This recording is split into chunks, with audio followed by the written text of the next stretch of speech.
I just got back from going on one date. It's just so nice, so kind. Like, I know if I dated him, he would never break my heart. And tell me why I'm just not into that. Oh my gosh. Like, I'm not lying, guys, when I tell you that I know that if I decided to give this man my whole entire heart, I would never have to worry about anything. I have a date with this other guy. Completely different vibes. I get player vibes. I get you're pretty, but like, let me put you in your place vibes, which fuck you. But also, there's something wrong with me. If there's anything I love about Blackpill and Red Pill content is that they don't shy away from discussing things that are considered taboo and politically incorrect. For example, what women really find attractive, and I mean by that in the dark triad side. This will shine a big light on why women don't actually like the nice guy. There is some scientific research and proof done on the subject, and we're gonna dive into all of it today. Not the look part of it, but the psychological part of it. I will split the video into multiple parts, each part related to a personality trait women find attractive. First part will be about narcissism. Second part will be about psychopathy. Third part will be about violence. I might add or subtract some more in the video. If you want to support the channel and get your face evaluated by me with personalized look max and advice, link will be down in the description. Without further ado, let's get this video started.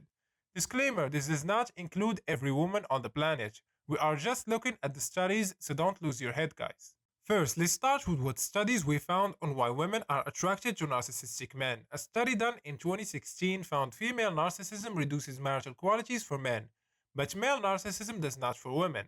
Lavender in 2016 gathered longitudinal data from a community sample of 146 newly led couples, assessed 6 times over the first 4 years of marriage, to assess how narcissism in men and women differently affected marriage quality and outcomes.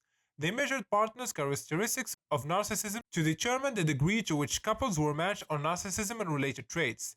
Then they examined how narcissism predicted the trajectory of marital quality over time, testing narcissism association with initial levels of relationship functioning and changes in such relationship functioning. The authors found that high degrees of female narcissism predicted a decline in marital qualities and satisfaction over time. However, male narcissism did not negatively affect marital qualities or satisfaction. Another study done in 2015 found that women desiring marriage and commitment are more attracted to narcissistic men. Haslam and Montrose in 2015 surveyed 146 British females, asking them to rate their agreement with a series of statements intended to measure their attraction to narcissism in a potential male partner. The statements were derived from the Narcissistic Personality Inventory (NPI), a psychological test designed to measure the level of subclinical narcissism in an individual. They found that women wishing to get married were more attracted to the narcissistic male personality than those not desiring marriage. Women with a high number of sexual partners were also significantly more attracted to the narcissistic male personality. These findings were made despite it being previously demonstrated that narcissistic mates are more likely to be unfaithful, and narcissism is associated with a lack of relational commitment. Second, let's look at the research done in relation to why women are attracted to psychopathy and psychopaths. Brazil and Ford conducted 2 studies that examined women's preference for psychopathic males. 46 men were photographed from the waist up and rated by 11 women blind to the purpose of the study. The men were then requested to complete the self-report psychopathy scale, used to measure the 4 facet structures of psychopathy. The 4 facets of psychopathy, according to this inventory, are defined as intrapersonal, manipulative and exploitative behaviors, affective, lack of remorse and empathy, cruelty to others, lifestyle, parasitic behavior, lack of clear life goals, irresponsibility, and antisocial, overt, violent, or criminal behaviors.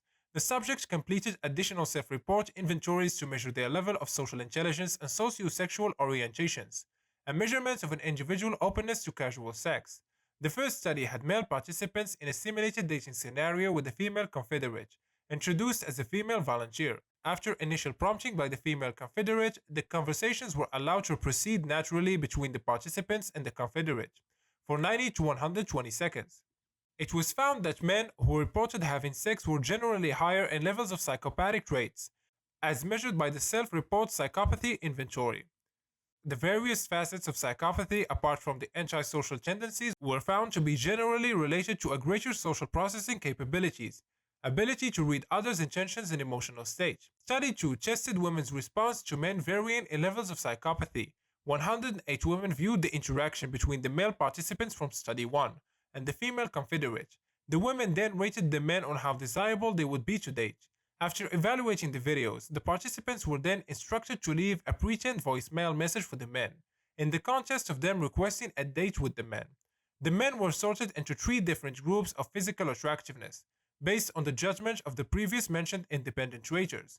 Women's numbers are 7 and men's numbers are 4, significantly below average attractiveness, somewhat below average attractiveness, and average in attractiveness.